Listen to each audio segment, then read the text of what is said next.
السلام عليكم ورحمة الله تعالى وبركاته. gurigan waa kiro waxaan ku yeelay idaacada nuur buu ka dambeeyaa raba oo guri biyale deerka shab uu leeyahay maxaamiis sharafta leh soo dhawaada waxaan gali doonaa marka guriga gudihiisa gali doonaa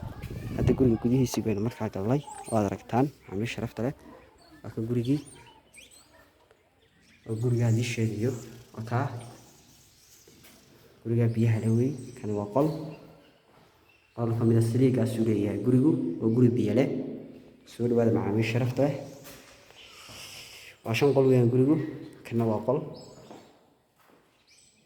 qol isaguna qolka waa fiyaawey soo dhawaada maxaamiis sharafta leh albaabadiisa waa kuwa masha Allah laba qol baad iga haysaan qolka kana waa kii saddexaad oo ah fadhigii cuntadii isku furnaayo laba qol waa hoolka dhan isku furan fadhigii cuntadu hoolka dhameystiran weeyaan halkan waliba fadhigu sii weyn yahay waa fadhiga aadka u weyn wey masha Allah labada daaqadood baa halka dibadda ku leeyahay layda soo dhawaada maxaamiis sharafta leh gurigu kana waa qolkii hurdada wey qolkii hurdadina qolka waafiga qolka hurdadina waa qol waafiga wey masha Allah waad arkaysaan qolka hurdadu baadkeeguna waa hal albaab oo kaliya ku dhex yaala waa guri biyale gurigu baadkeegii masha Allah baadkeega tuushkeegina waa baadkeega waa hurdada qolkii shanaadna waa kan maxaamiis sharafta leh waa qolkii shanaadna qolka weeyaan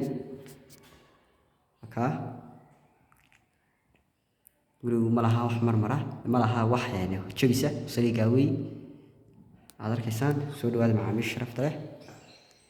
waad soo dhaweynaynaa kana waa daaradii rodan buu leeyahay gurigu kitchenkii suuliyo kale ku yaalaan biyihiisi yara xidhayn hadda laakiin biyihiisu waa qasabadii way ku jiraan way socdaan waa biyo socda Soomaaliya biyo socdaan maxaamiis sharafta leh guriga biyuhu waa ku jiraa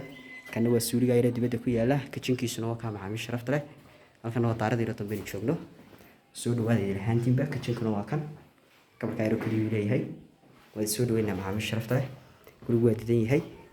aad iyo aad waad soo dhaweynaynaa soo dhawaada guriga waafiga weey